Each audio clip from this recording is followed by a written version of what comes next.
Welcome to our first Profiles of Collaboration. It's also the launch of a new series for CAN.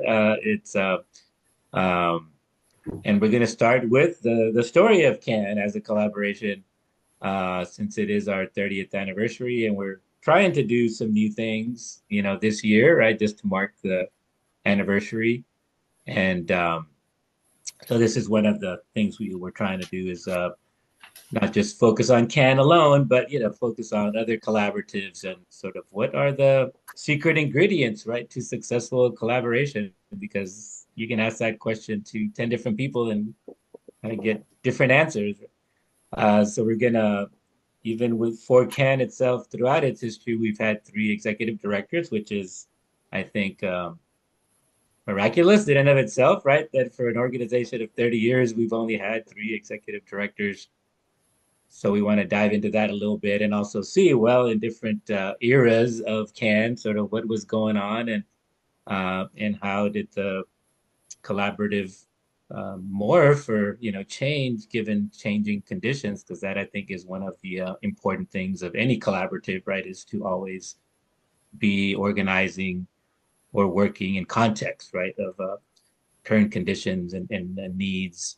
So we're going to get into it a little bit, but definitely want to thank Fred and Vanessa for making time for this. And um, you're two of my favorite people, just because of the kind of work you've done, but just definitely your commitment to not just CAN but the community, right? You can't just in this role, right, just be about CAN, 100%. It has to be almost 50-50 CAN, 50-50, community well-being. You know what I mean? Just because of the nature of what we do. But welcome to you all. Again, I'm Raul Alvarez. I'm Executive Director currently for CAN, Community Advancement Network. And I'm joined by Fred Butler, who was the first Executive Director for CAN, and by Vanessa Sarria, who followed Fred, and then I followed Vanessa in this role. So I think we're going to have an exciting and unique opportunity to talk about the different experience of the lead administrators here for CAN. But wanted to just before we get into CAN and your experience, just if you could tell us a little bit about yourself and your family, where you're from, how did you end up as CAN ED, and if you want to share a little something about what you're doing now, what you're passionate about right now, which may or may not relate back to what you did as CAN ED. But we'll start with Fred and then move over to Vanessa. Welcome. Well, thank you, Raul, for putting this together. CAN was for me, excuse me, CAN for me was the move that was so impactful in my life, from military life to civilian life. I was in the Air Force for 26 years. Retired in 1992, and then Chuck Merrill, who was the senior pastor at University Methodist Church, who was a mentor of mine, he was helping me find a job. And then his administrator unexpectedly resigned because her mother was ill, and he said, well, why don't you come work for me as a transition job at University Methodist? I thought, I don't know anything about church administration. And he said, I'll teach you everything you need to know. Okay. So I needed a job because I had two kids in school. So so I went to work for Chuck, and it was really an amazing job because that church was very involved in the community, and I knew that I wanted to do community work. And so particularly the area of homelessness. So I got really involved in the Foundation for the Homeless, chaired the board for a while I was working at the church. And then Mary Rose McPhee, I don't know if you remember her. She called me one day and she said, Fred, have you seen this job? This was after about 3 years at the church. She said, Fred, have you seen this job announcement that they're just putting out about looking for an executive director for this thing called the Community Action Network? I said, no, Rose, I haven't seen it. She said, this is the perfect job for you. You need to go apply for this job.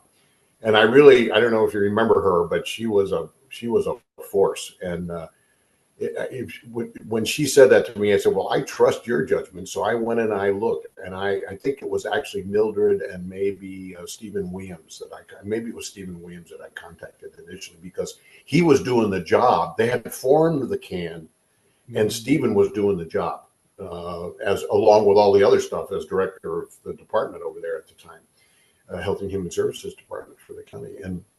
And so I talked to Stephen. He said, yeah. So then they put together an interview. I don't want to make this too long, but put together an interview team. But it was really what eventually became what we called the administrative group, administrative council, we called it, I think. And Mildred was on it. Stephen, there was a lady, I can't remember her name, from the city. And so, so it was basically originally 5 partners. The people who were administrators, they interviewed me. And the first question they asked me was, well, let's see, Fred, you're a retired Air Force colonel. And we know that colonels give orders and don't really listen very well to people that are working for them. And I thought, well, that's kind of an interesting characterization. And I said, look, you can interview me and make your own judgment, but I would never do that. That's not my personality. I'm a very collaborative, blah, blah, blah, blah. Well, apparently they listened to that, because then they elevated the interview to people like Travis Freilich and Earl Maxwell.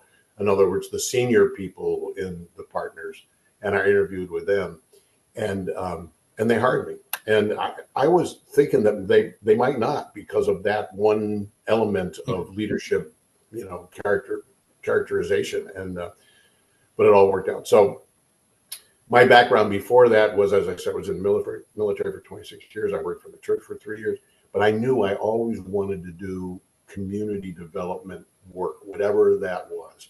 And it was the perfect job for me, because one of my skills, even in the Air Force, and I chaired a NATO working group for a couple of years in Brussels, and it was collaboration, moderation, helping people work together. Was a skill. And so this job, as you could see, because the CAN was so new, and all these organizations in the community were trying to figure out how to best allocate funding at the time. And everybody was doing their own thing. Nobody was talking to anybody. So a lot of money would go one place and no money would go to another place. So that was the original vision. Bring all these partners together, try to get them to allocate the funding better so that everybody gets a piece of the pie. And so collaboration and moderation was my skill. Yeah, I can imagine you were building it from the ground up, so there was a lot to figure out. And what are you doing now? I mean, I know you're retired. Well, but anything you'd like to share about what you're doing these days? Well, very quickly after I left the CAN, Linda and I, you may remember my wife Linda, she passed away in 2019, but she and I had always thought we'd move up to Lake LBJ because we had property up there. So we tore down the weekend house, actually built a house, moved up there at the end of 2006. And she had been working at UT in the international office for foreign students, and it was a great job for her. And we both retired at the same time and moved up there. I got involved very quickly and ran for city council in the little village of Sunrise. Oh, yes. I served on the city council there for 12 years. And it was a small village. It wasn't anything like, the city of Boston or anything, but it was again, my skill as in moderation and, working together that seemed to help. And I really enjoyed doing that. And the other big thing I did was I started singing in the men's chorus, and that was great. But when I sold my house in Sunrise Beach in 2022, I had to resign from the council, obviously. And so really now living in Burnett with my new wife, Claire Hara, we got married about 18 months ago. And it's just been a great, there's a lot of stuff you can do, as a volunteer, but that's what I'm doing. I do a lot of writing. I sing in the chorus. I go to coffee groups and, stuff like that up here. But it's really, at 82, I'm moving to that position where I do what I like to do, and I don't have to tell anybody what I want. And you go visit, you follow your grandkids around. That's right. That's right. Unfortunately, my only grandchild is now in Michigan, so they just moved up there this fall. So But anyway, So you're she's the waiting only it for one. it to warm up a little bit before you go visit. That's right. Before we go visit. So yeah. All right, Vanessa, thanks for sharing. It's fascinating. Can't believe you ended up doing some political work there after your tenure here at Ken, but you were equipped with all the right information, right? So how about you, Vanessa? I know you know. Yeah, I don't know if people remember this, but I was working in Washington, D.C. for the National Public Health and Hospital Institute, and I was done with D.C. and this was during the Clinton administration, and I wanted to come back to Austin. And I have a master's in public, because I have an MPA, I was like, okay, well, Austin has a lot of government, so I need to go work there. While I was working with the public hospitals, we were dealing with public health challenges. We were dealing with underfunded care, charity care. We were helping the Clinton administration with healthcare reform. And, the public hospitals were serving people that did not have insurance and did not have the funds. And so that was just part of the work that inspired me to continue doing the community work. I always felt like I had this vision that I wanted to work at the national level and then at the local level and then maybe one day at the state level, and that I could bring, maybe one day bring my knowledge of how things really worked at the local level to the national level, because I felt like there were people making decisions at the national level without understanding how things worked on the ground. So I Yeah. actually Yeah. applied for the executive director position. Hilarious. It was coordinator. It was called a coordinator, Fred. It wasn't executive director. I think they made it that when it was CAN coordinator. So I was like, oh, I could do coordination. But I mean, oh my God, that would have been a disaster if I had been hired at the time. But during my interviews, it was Pandora, by the way, Fred, and Mildred who interviewed me. Pandora from the county, and Yeah. Pandora. That's right. yeah, and Pandora Woods, yeah, and Mildred hired me to go work in planning at Integral Care, and so then Yeah. Yeah. for the next almost decade, I actually worked for the Mental Health Authority, the Workforce Development Authority, the Public Health Authority, and always stayed connected to CAN. I always stayed connected to Fred. I always attended all Yeah. the meetings. And so I had like a really good understanding of how things were working in the community. I knew the partners. And so then eventually I was working at Workforce Solutions, and I went to work. I mean, I got selected to be the executive director at CAN, and I had to go. I mean, it was a big community process where we had to present in front of a community. So there you go. And now I'm back at the national level working as chief program officer for a national nonprofit. So there you go. That's great, Vanessa. That is great. I do remember that when we were looking to trying to decide how to make a transition, from the way the CAN was and what the vision was becoming for CAN. And that's why I one of the reasons why I retired. I knew that we needed somebody new to come in and take that vision to where it needed to go. The CAN had matured enough to complete some of the goals that it wanted to do, but it needed to change. It needed to change. And I agree with it. You were so connected and so familiar with the way it had been. You had a very good understanding of what needed to change and how to marry the new vision with the old. And I think that's one of the reasons why you were hired, was because of that connection and that background, for sure. Yeah. Yeah, it's how about a little bit about your family and I assume you Yeah. yeah. Well, my husband is now working for an elected official. What? Yeah, Israel. Bruce Elfont retired, and she Yeah. stepped up. She got elected, and Al is the chief of staff for Celia. And then our kids are in LA and in University of Arkansas, but the one from LA is coming back because of the fires. It's just too much of an impact. Yeah. Oh, So what do geez, I yeah. do? I really try. I have a vision for myself, which is a lightness in mind, body, and spirit. And so I really try to eat well, exercise, and do meditation, and just really make sure that I am focused on that vision, because the work we do is very challenging. And I always try to save a little bit of time every day to make sure we're doing those things. And Fred taught me that. Actually, all the years that Fred was executive director, I would often call him and he would always tell me about his meditation practice in the morning, his journaling. And actually, you were a real role model for me, Fred, because I've carried that on. So thank you. Thank you, Tara. I appreciate that.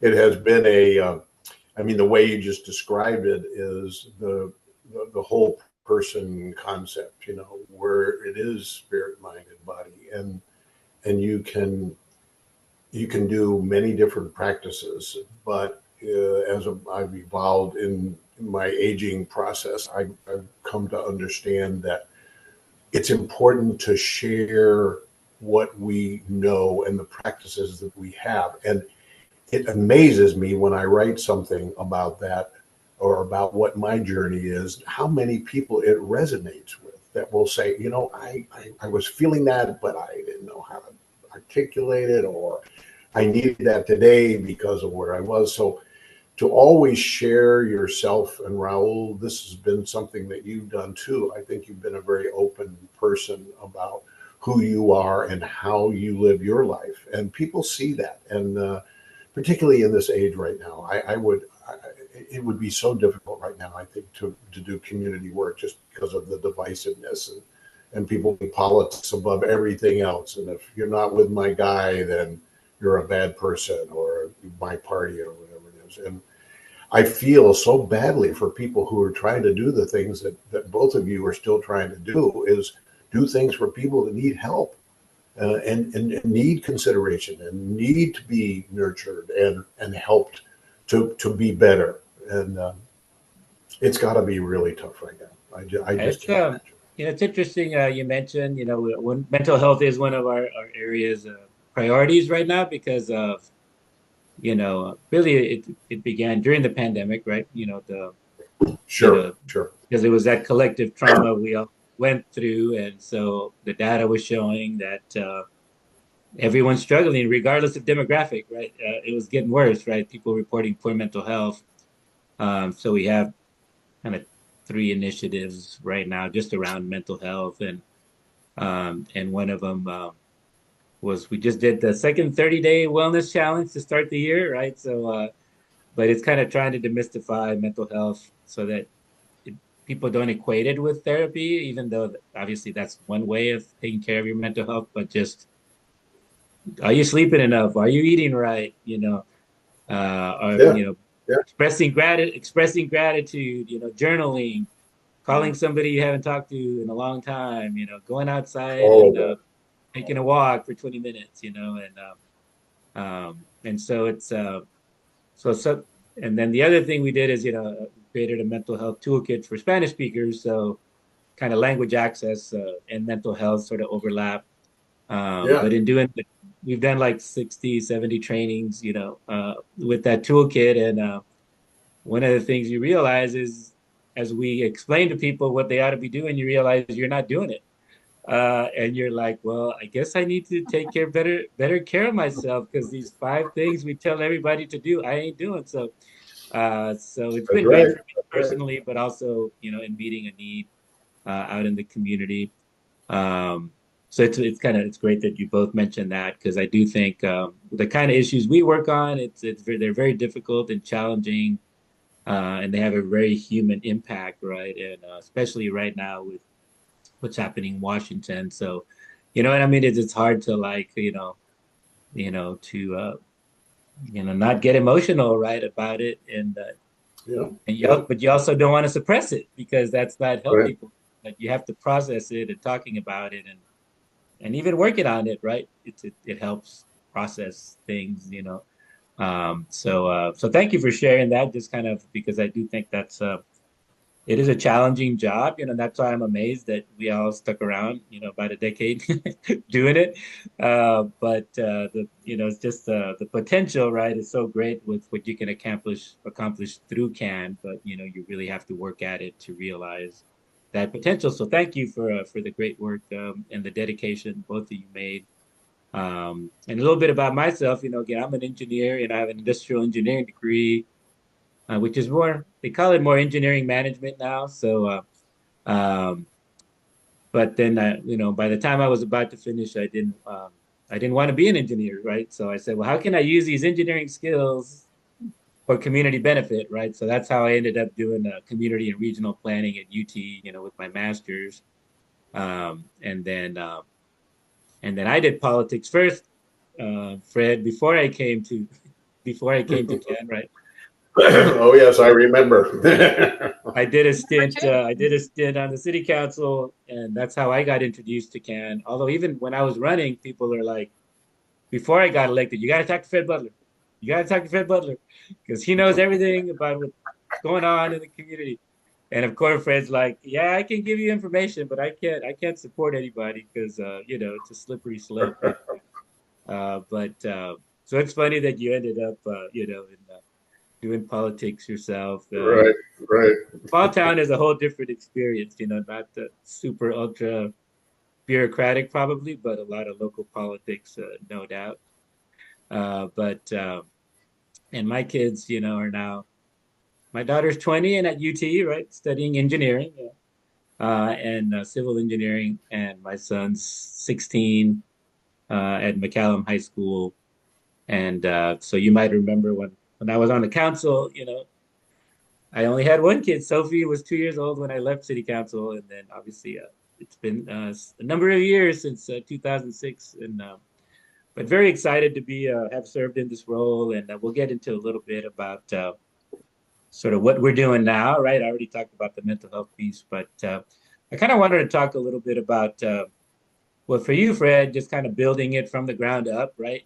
Kind of just how hard was it? Because you didn't quite have as many partners, but you did grow it from that initial 5 to 13, and then Vanessa, you grew it again a little later.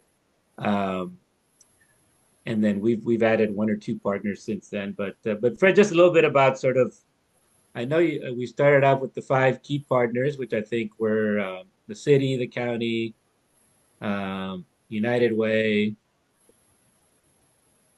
Was it Ascension, right? Ascension.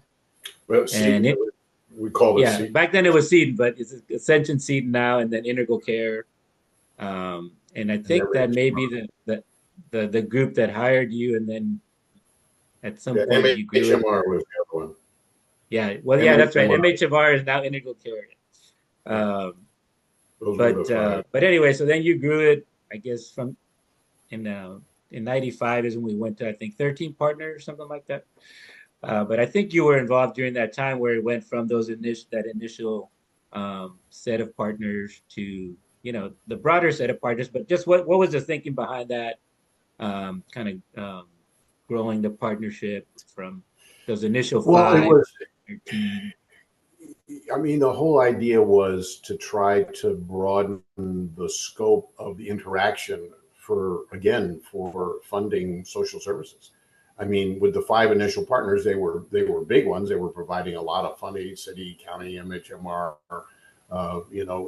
They were definitely big people, and the medical folks at Seton or Ascension were big contributors. But they were all very focused on one or two areas, and a lot of the other areas, like homelessness, was really off to the side. And so to try to bring more partners in with the concept of how can we expand not the control but the efficient use of funding, so that everybody got something that they needed in areas, and every area had great need. There was no question about it, and still does. So that was really the whole idea, to try to make the tent as big as possible. And just one little vignette that I'll mention is, some of you may remember when we were building or working on trying to build the homeless shelter, and front steps, and Richard Troxel was the huge advocate in the community for homeless people, but he was very outspoken and very confrontive. Had a huge chip on his shoulder that people didn't recognize the homeless people, and when we were setting up the committee to work on trying to make that happen, to build that shelter, that homeless resource center, so to speak. People were saying, "Yeah, we got just keep Richard. Don't let him get involved in this because he'll just distract. And I said, look, here's what I think. It's better to have him in the tent yelling and screaming than outside the tent throwing crap into the tent all the time, every day. Everybody, but we brought him in, and it was the best thing because we finally were able. It wasn't that it was easy because he was a very interesting person, but he also was very talented, super energetic about homeless issues. He's written a couple of books. He's been on the national scene. Over the years, he's done many really good things for homeless people. So, but that was just one example about how to broaden the tent as much as we could. That was the idea. Yeah, it's absolutely important, and I know one of the early conversations was what was it, healthy people or healthy communities 2000 or something, which I think now it's still a thing, right? Every decade they update sort of what the Yeah. goals for the next decade are. But was social determinants of health a thing yet back then when y'all were talking about this, or Uh, I want to. So actually, Fred, I don't know if you. Okay, so the social determinants of health. This is why I think that there was an additional expansion when I was executive director. Um, we were focusing on a small amount of money, 10 million at the time for social services, while each of the partners had many, many more resources. And we recognized that we were focusing on how to wrap around services around people, giving them basic needs and shelter and so on. But we weren't thinking about the broader systemic issues like where are we putting housing?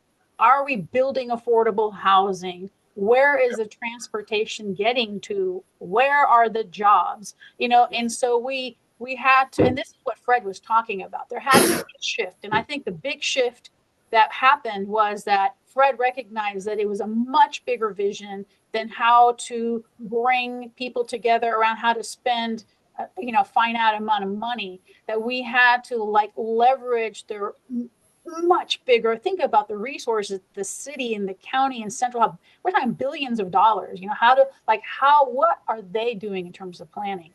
So that on top of, the Austin American Statesman, specifically Juan Castillo, did an article on how the Brookings Institute had indicated that Austin was moving the poor faster than any city in the country out into the suburbs.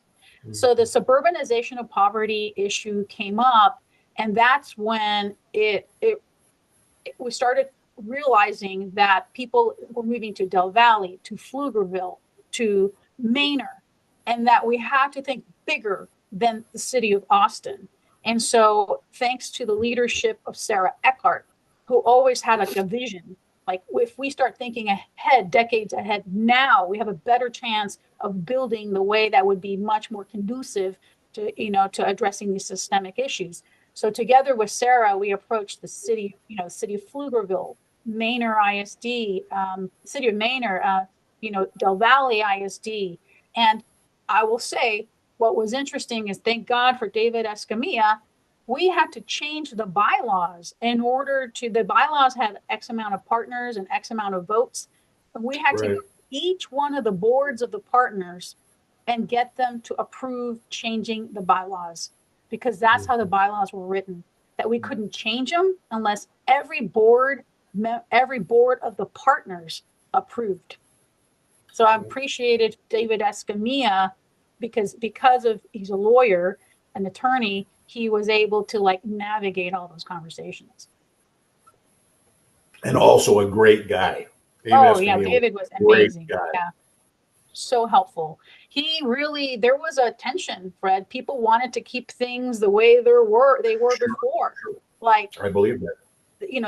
Like the city, for example, and there were interests, and we want CAN to produce the data that's going to tell us how to put our funding. And David was really trying to like balance that. And Travis County is bigger than the city of Austin, and we had to consider these unincorporated areas, and so we had to like balance that with the interest of the original partners. Yeah. Not an easy task, I'm sure. Not an easy task.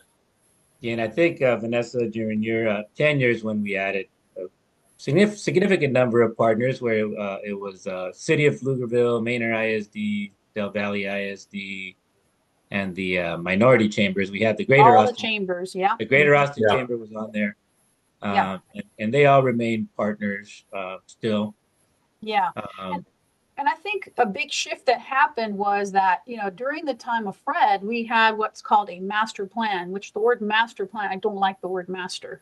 The idea that we could direct things, but that's not the way the world works. Look what happened with No. COVID.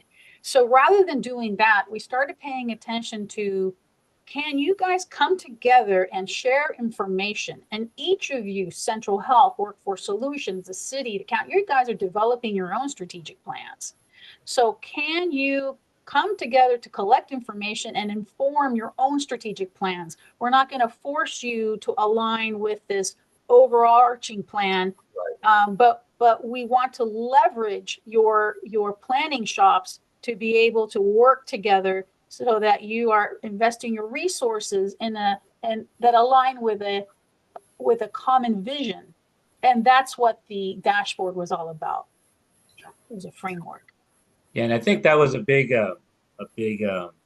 change, right? You know, when during your tenure, Vanessa, because I think our staff still marvels at how you were able to, and again, you did that for a bit too, Vanessa, but manage the just the CAN infrastructure, which is community council plus, the board plus executive committee and the A team, which you were referencing, Fred, as the administrative team, um, and also like a dozen or more issue area groups, right?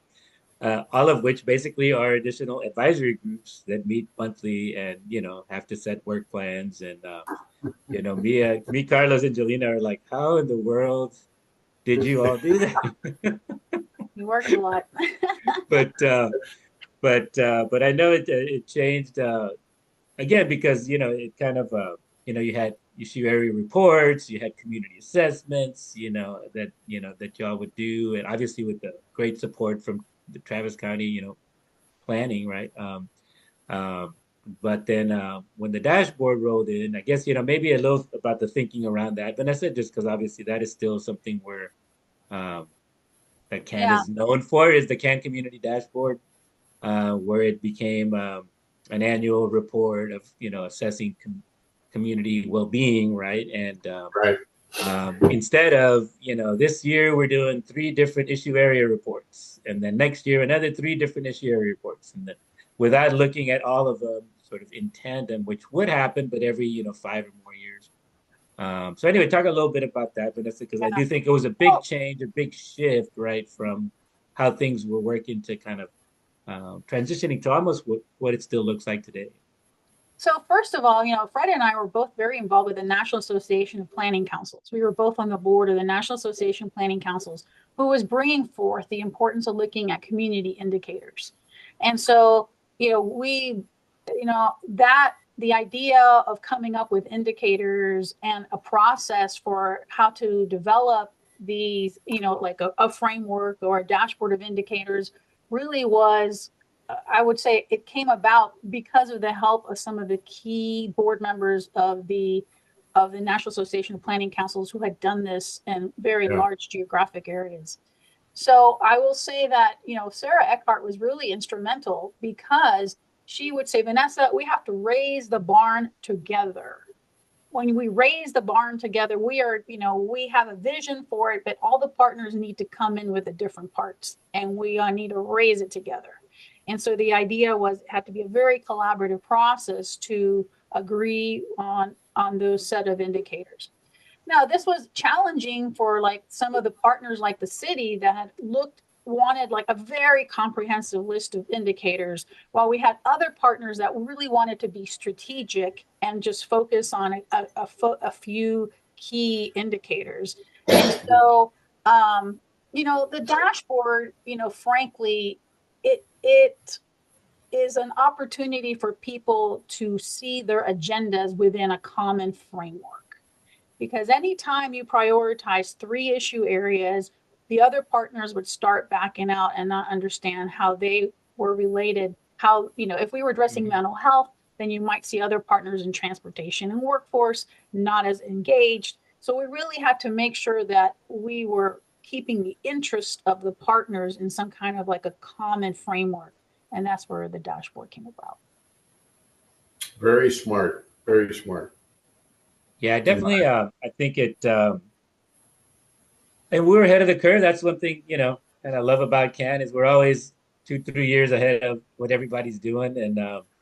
Um, and so I think we still get calls now about the dashboard, but it's not so much the dashboard, but about the partnership, right? Okay, we have the dashboard, but now we need the partnership, like to look at the data and study it and decide what to do. And I'm like, well, we had the partnership before we had the dashboard. So, and then I go through kind of what we've talked about. This is kind of the history of how CAN developed and matured, right? And what we do today. But it's still one of the things people kind of notice in It's a Central Texas. miracle. Yeah. It's a miracle, Fred. CAN is a miracle. The fact that I agree. I agree. I just one quick vignette. You all may remember that we got a call from the folks in Oregon, and they had seen some of the work that the CAN had been doing somewhere online or at some conference, or maybe it was the NAPC. I don't know, but anyway, and that was when Sam Bisco was the chair of our resource council as the county judge. And they invited us to come out to Oregon and make a presentation about what the CAN was and how it was functioning and the infrastructure and all this other stuff. So he and I went out there, and it was amazing because they adopted the CAN structure almost completely. I mean, made some minor adjustments, but after that, they said, "Okay, this is working. This will be great for us." And so it not only was birthed here, and I don't know whether it's spread beyond that. I haven't followed it, but it may have. But they for sure implemented essentially what we were doing. And then a year later, they invited us to come out on their 1-year celebration. It was amazing how they had implicated all of the different partners and got them all together. So that's just one example of the structure. The idea was sound, I think, initially. And then with the evolution to the way that Vanessa in her time and the partners took it at that time was the perfect evolution to capitalize on the partnershiping idea of bringing all the partners together. Mm-hmm. Yeah, well, now the dashboard's 15 years old, and we're 30 years old as an organization, and it's amazing, right? Just to see the evolution of it, right? Again, that's why I was excited to have this conversation with y'all, because in a collaboration, you just really don't know where it's going to head, right? You have to go with the collective wishes of the group, and creating a framework by which those collective decisions can be made. And that doesn't mean the board will pick what the executive director wants, as you both know, but you kind of respect the will of the board. And when I was on city council, Darryl Slusher, like, we had some stuff on the bond elections that didn't pass, and I'm like, yeah. And I was like, I'm so mad because it didn't pass. And Darryl's like, well, you just gotta respect the will of the voters, because this is one of those collective things that we all do together, and there's some wisdom in that, and we may not understand the wisdom behind it, but I kind of see CAN in the same way. It's like, well, we have these 20 to 30 people who get to set out the direction and the priorities, right? And then the executive director and the staff get to figure out sort of how to put it into practice, right? And implement and plan around it. So I mean, I think collaboration in general, right? That's supporting collaboration and promoting collaboration. That I see that as one of our core functions, even though we are a collaborative. So making sure we're a high functioning collaborative is very important. But just as you all have too, kind of facilitated different collaboratives and work groups and planning teams, is just kind of what comes out of those processes that you never would have imagined would have happened, right? You have an idea as ED. I think this is probably what the solution is, but you don't want to impose, right? So you kind of let the process play out. And it's always amazing to me what comes out of that process. And I called it kind of magical when I was, and some of the questions I sent to you, it's like, it's kind of a magical process because, something amazing comes out of just people sharing their knowledge and their opinions and their ideas, right? So, Yeah. It's interesting. And Fred, you know this, you saw this.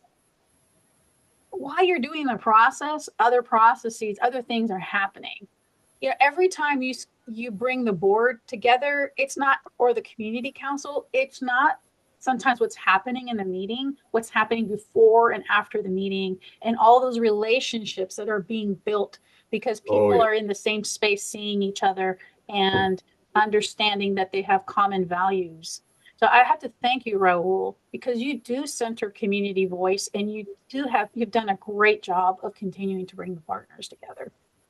yeah, Very, and very important. I'll talk a little bit about sort of the transition, right? From because obviously when you have new leadership, then there's this struggle that we have of, well, how do we continue those things that Ken is known for, right?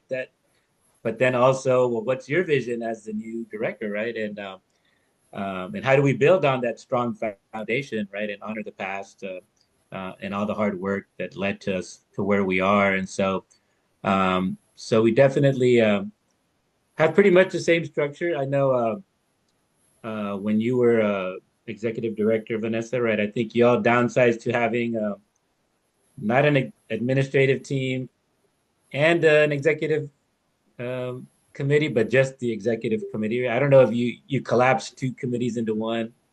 And then we still have community council and dashboard steering committee, right? Still meets. That was the committee that was formed to create the dashboard or the framework for the dashboard.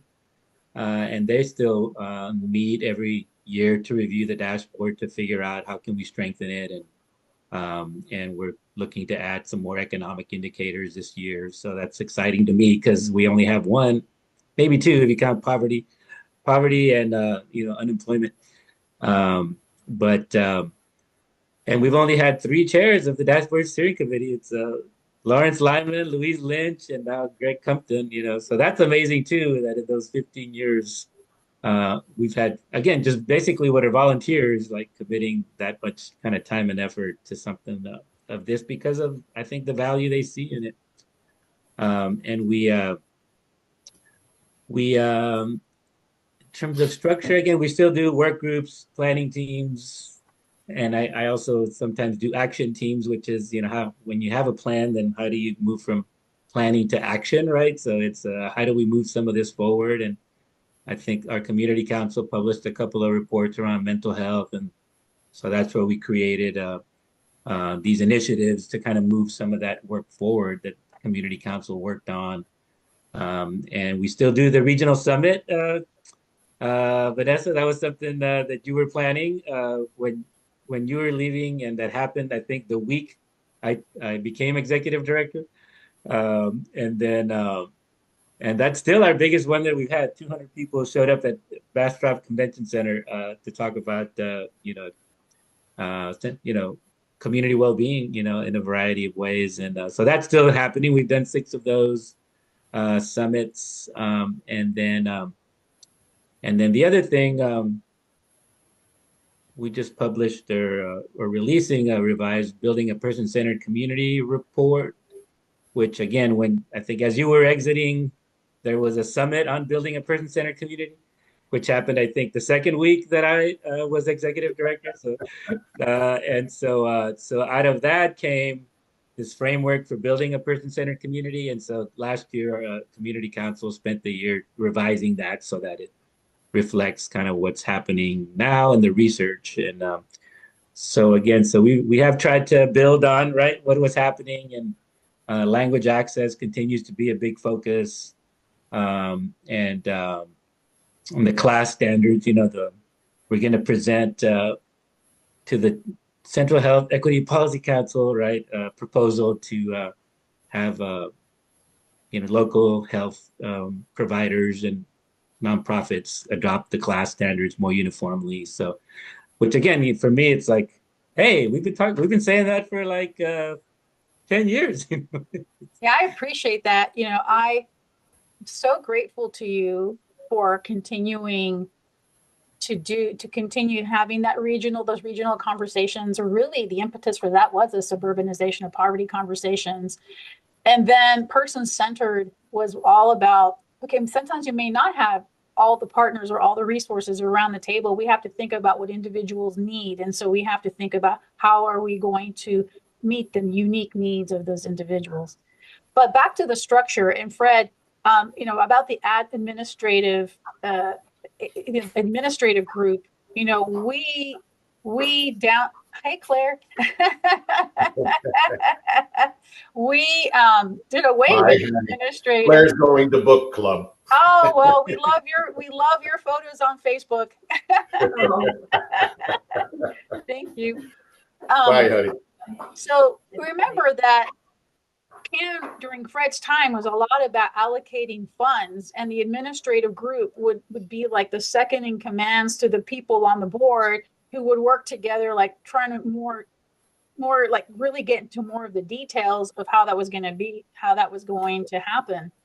But what happened is that, and Fred, I would love for you to speak to this, there was a disconnect between the administrative group and the resource council, because the policymakers were on the board, which was the resource council before, and then you had the administrative group. And so what happened is it was better for them to just attend the board meeting and understand what the policymakers were prioritizing versus trying to think of solutions in a vacuum. But I'll stop there. Fred, maybe you can talk more about that. Well, I mean, again, that was part of the challenge. The vision was to have the three different levels and the need for each of the levels, which was there. I mean, we needed to have the administrators who were the operational people. We need to have the vision people, which were the executives, and the quote unquote resource council, the senior leadership. And we needed to have the community council for the input from the community and people in the community that were able to identify the needs so that it could funnel back to the partners and determine which direction to go. But the coordination among all three of them was really difficult. So the idea of the structure was good, but how do you make sure that all three of those groups were communicating with each other in a way that allowed them each to fulfill their role, but not in a vacuum? And so we worked. That was the initial couple of years, was working on how to do that. And a lot of that, of course, had to do with personalities. We had people on the administrative team who their personality was pretty unique, and they were feeling like they didn't need anybody to tell them what the hell they were going to do. They were just going to do their own thing. And so we had to say, we got to bring resource council has got to tell you what they want before you try to decide how to do it. And so, it was definitely a massaging of that. But again, I think that was, most people were willing to understand that had to happen in order for this thing, whatever it was that we were building, to be effective. And I think in the end, by the time, Vanessa, you took over, there was definitely a need to think about how to do that better. And I think that's part of the revision that took place, because the vision was changing. And so the structure had to change to match the vision. And I think that's one of the reasons why some of the people that were involved decided it was time for them to move on and do other things, so that the new people with the new vision could be more active and take care of it. But I think I am, quite frankly, amazed that I was always worried after I left that it would kind of fizzle out, not because of my not being there, but just because of the concept being so unusual, of people really trying to effectively collaborate with each other and mean it and really listen to each other. Very hard, for people to do that. And so for both of you to be able to keep that going and infuse your enthusiasm and your belief in this concept is what's kept it going. If somebody had been picked as ED who didn't have the fire in their belly about this, it would not continue. It would not have continued. That person, in my view, was the glue that has held this thing together because of the desire to make sure that it worked, that there was a need and there was a benefit to the community. Yeah. So, and I think, I'm so grateful that it's continued.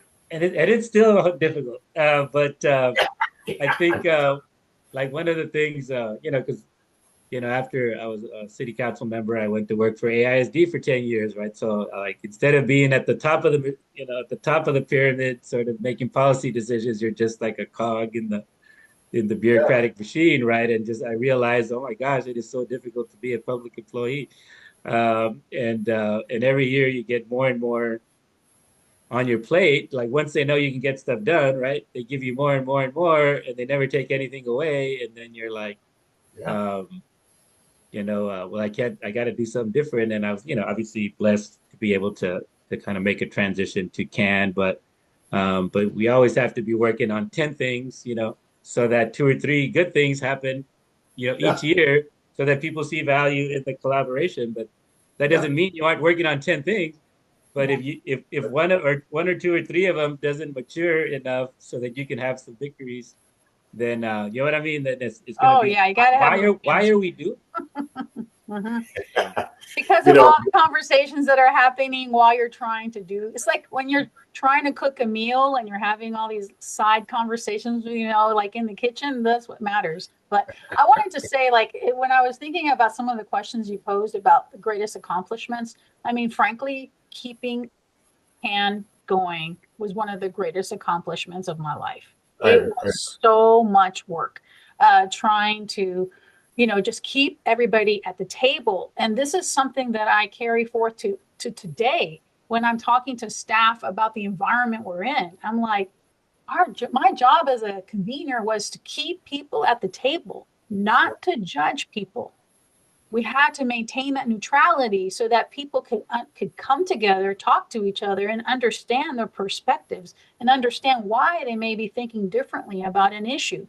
And so this is, why I always try to stay away from being strong advocacy organization, because we were trying to set the table for a neutral conversation. Mhm. Mhm. Yeah, Very good point. Very good yeah, point. absolutely. I mean, and it's exciting. I mean, it's like difficult. That's why again we each did about a decade's worth of work on this. It's just mind-boggling, right, to think that that's how uh, that's how much we each have served roughly. But I do think one of the things, because we do have the 30th anniversary coming up on. I mean, by the time we air this, it'll be May. So I can't plug the anniversary right now, even though it is going to be on March 26th. But anyway, I wanted to talk a little bit about that. Maybe have the iteration even of the celebration itself, because um, it is our 30th anniversary. But I remember those celebrations when I was a board member or resource council member, Fred, and it was fun end of year kind of event. Um, and then obviously, Vanessa, when you became executive director, and then we created the Butler Awards, right, to honor Fred's service and commitment. Um, but but I think for me, it's an important thing because of the need to celebrate victories, right? To celebrate collaboration, because it is hard, and celebrating the folks in the community and organizations who are doing um, that kind of work. And I don't know if you want to say anything about that, Fred, or first kind of what that was, other than like a fun end of year party, versus Vanessa, kind of how Well, how it when I morphed. read that question that you had in the list that you sent, I thought, that really was one of the absolute most favorite things that we did every year. It really was for me. I loved putting that thing together and just honoring people and saying how much we appreciated what everybody did.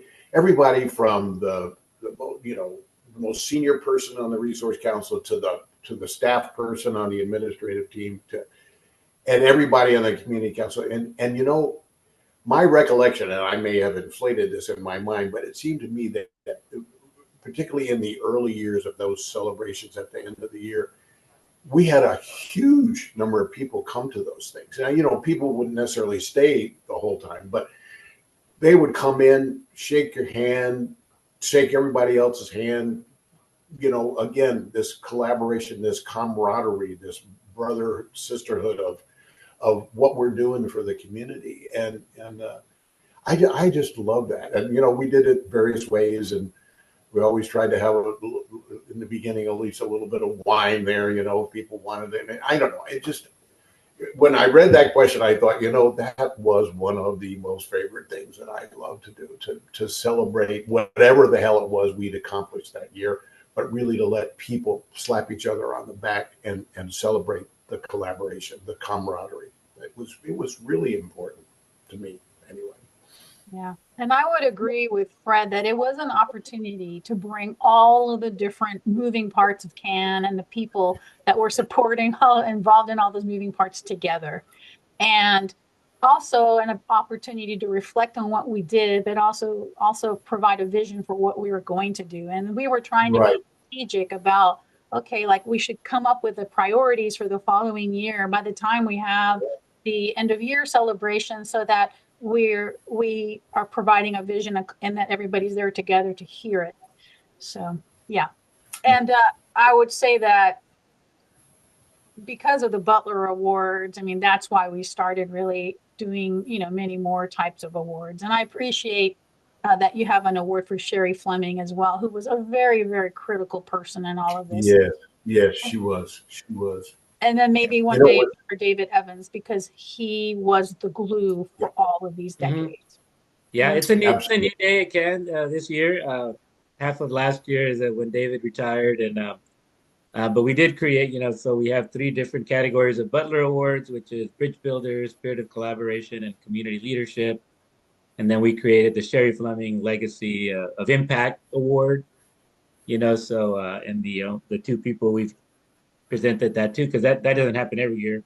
But it was David, because he was about to retire, and also Lawrence Lyman, you know, as y'all know, because y'all sent very nice messages that we shared with them. And this year we're, again, because it's our 30th anniversary, we're trying to honor from within the CAN, because usually with the awards, we honor others and not ourselves, right? So, but we're going to honor the past 10 years of community council chairs, you know, just with a community leadership award and our dashboard steering committee chair. And we're creating another award called Transformational Impact. And that's for projects that are going to have a transformational impact.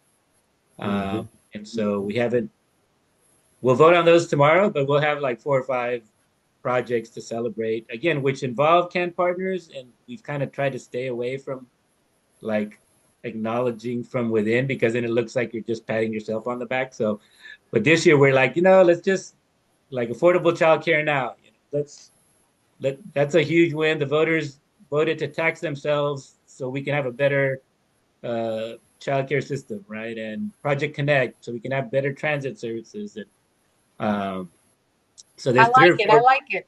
Yeah. So anyway, so that's, we're not going to do some of the other awards, but we just felt it was important, especially with what's happening at the state and in Washington, that we see that locally there are some great things happening, and our community is working and really committed to making an impact and improvement. So I hope y'all will be able to make it. Hopefully your schedule, you know, permits for y'all to participate. It's going to be fun, and it's going to be at the old ACC Rio Grande campus, right? So it's not, it's refurbished now, so it's not gonna, if you've ever been in that building before, it's not gonna look like probably what it did when you were a long time ago. I was in that building.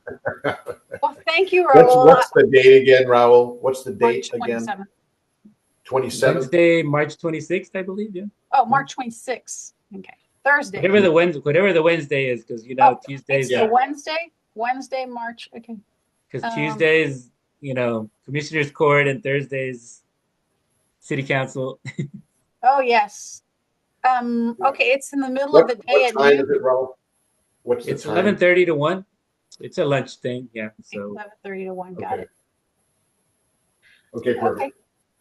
Okay. And so yeah, we'll see a lot of folks from, you know, the various iterations of CAN, various boards and committees and councils and work groups. So excited about it, and just excited to have this conversation with y'all, just to again, for each to learn kind of Yeah. about the process and where we've been, but also where we are and where we're going. And it's an exciting time still, but trying to transition, but that's when, again, the creativity has to come into play, right? In terms of mapping out a way forward. So, but thanks for laying such a strong foundation for us, for where we are